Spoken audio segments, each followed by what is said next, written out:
Let's say, though, that your kid is that 1 in 100 that dies of measles. Alright, how are you gonna feel thereafter? You fucking hippie. And yet now you have this weird social movement of hippie granola crunchers that says, well, I'm not putting that in my kid's body. Okay. Let's say, though, that your kid is that 1 in 100 that dies of measles. Let's say, though, that your kid is that 1 in 100 that dies of measles. Like, if I had a kid, I'd get them vaccinated. Absolutely, 100%. Like, I was vaccinated for everything back when I was a little kid. I didn't, like, magically get autism or go blind or become infertile or any of the other things. Like, some people believe that if you get vaccinated, it does all these horrible things, but I noticed that they're the same sort of people that talk about how people that say, well, like, fluoride, this and that, you know, calcified my pineal gland, now I can't contact the aliens anymore.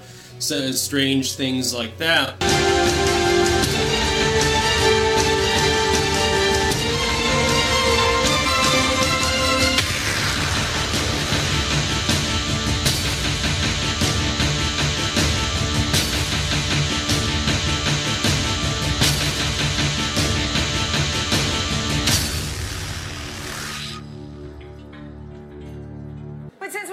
Food at the Globes, we thought we'd mix it up and try something new. So roll up your sleeves, Hollywood, because you're all getting flu shots! You know you wore a sleeveless gown for a reason. Hey, shot. Excuse me, ma'am, you're definitely gonna want to get the faux.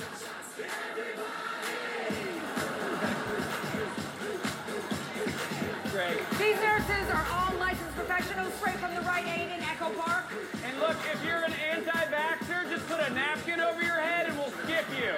You're welcome, you guys. This costs 50 grand, you guys. You're welcome. Family, friends, and supporters say a final goodbye to a New York State lawmaker who made history. A funeral for New York State Senator Jose Peralta was held today at St. Joan of Arc Roman Catholic Church in Jackson Heights. Peralta died last week at 47 years old. He was the first Dominican-American elected to the state Senate. Governor Cuomo contributed $10,000 to the GoFundMe page to help pay for his funeral. Have a look at this. Now, this is the New York Post, and the first said that Jose Peralta died of septic shock. Then the New York Post says Jose Peralta died of a heart attack. Finally, after the spin machine is through with it, they say Jose Peralta died from cancer complications. If you want to get close to the truth, you need to find out the facts early on, because as the PR firms move in, they start spinning the story. What's important to remember about Senator Peralta is that he himself believed he was having a reaction to the flu vaccine. The spin machine went into overdrive, and then they said it was a heart attack, and then finally they said cancer. Is it any coincidence that Jose Peralta's last post on social media, I've checked Facebook, I checked Twitter, was the day that he himself got a flu shot?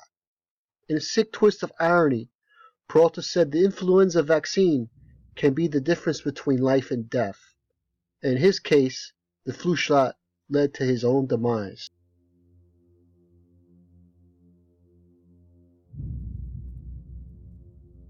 New York Senator Jose Peralta urged New Yorkers to protect themselves and their children and get vaccinated. He added, "We need to ensure we do everything possible to combat the spread of this deadly virus as the number of hospitalizations increase.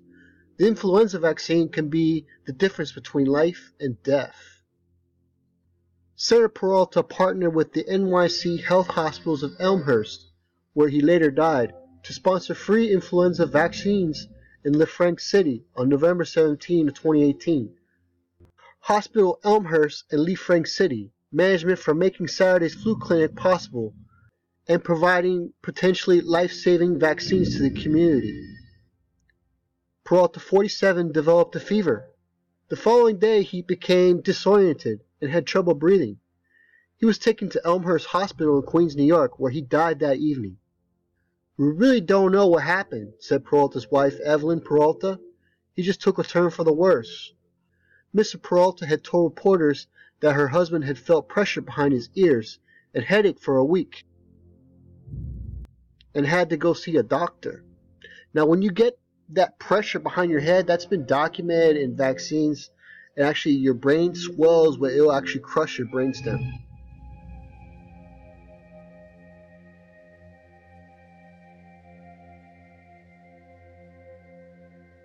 Now, his mouthpiece said he was ill for 2 weeks, but when we talked to the wife, it says he was sick for about a week. That lined up exactly with the day that he got the flu shot. Peralta's death was attributed to sepsis, an overstimulation of the immune system triggered by an infection and leading to septic shock. His body was poisoning itself, said Miss Peralta. MD of the Mayo Clinic in Rochester, Steve Peters, says, sepsis occurs when chemicals released into the bloodstream to fight an infection trigger an inflammatory responses through the body. This inflammation can trigger a cascade of changes that can damage multiple organs, causing them to fail. Health authorities do not know what caused Peralta to develop sepsis, according to Miss Peralta. The doctor says it's rare, given his age, that it's happened so quick. He was healthy. He was a healthy guy. According to the Centers for Disease Control, the common side effects of the influenza vaccine include soreness, redness, and or swelling from the shot, headache, fever, nausea, and muzzle aches. The influenza vaccine can occasionally cause fainting, and the vaccine has been associated with the Guillain-Barré syndrome, which is inflammation of the peripheral nervous system.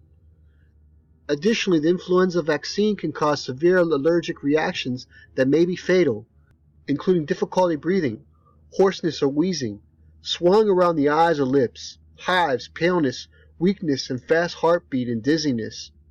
There are ingredients in influenza vaccines that can cause some people to have reactions. His wife Evelyn said he had fever. That was the first indication that something was wrong, she said. He pretty much stopped breathing. He had fluid in his lungs. He had difficulty breathing without oxygen. Evelyn said she did not know what the infection stemmed from. Even the hospital was surprised about what had happened, she said. She said Peralta had experienced pressure behind his ears. He thought was maybe an ear infection or something in his ear that was bothering him for at least a week, she said. He started to get headaches. He was taking Tylenol because they gave him Tylenol that said it could be sinus related. They need to do additional tests, she said. There is no final conclusion yet. They don't know what causes the fatal blood infection, she said. His body was poisoning itself. She added tearfully, it just came back from viewing his body. The doctor said it's rare, given his age, and that it happened so quickly. He was healthy. He was a healthy guy. It was like pulling teeth to get him to talk about not feeling well. He thought he was having symptoms related to getting the flu shot. Often when a person is sick, they have a pretty good idea what caused it. When we have a hangover, we obviously look to what we drank. When we have food poisoning, we can usually pinpoint what it is that caused the problem. With Peralta thinking that he was suffering from symptoms related to the flu shot, it means that he must have felt fine before the flu shot and started feeling symptoms after, perhaps even right after receiving the flu shot. Ironically, Peralta was a strong advocate for the flu shot, and in fact was coordinating a flu shot clinic in his district only days earlier.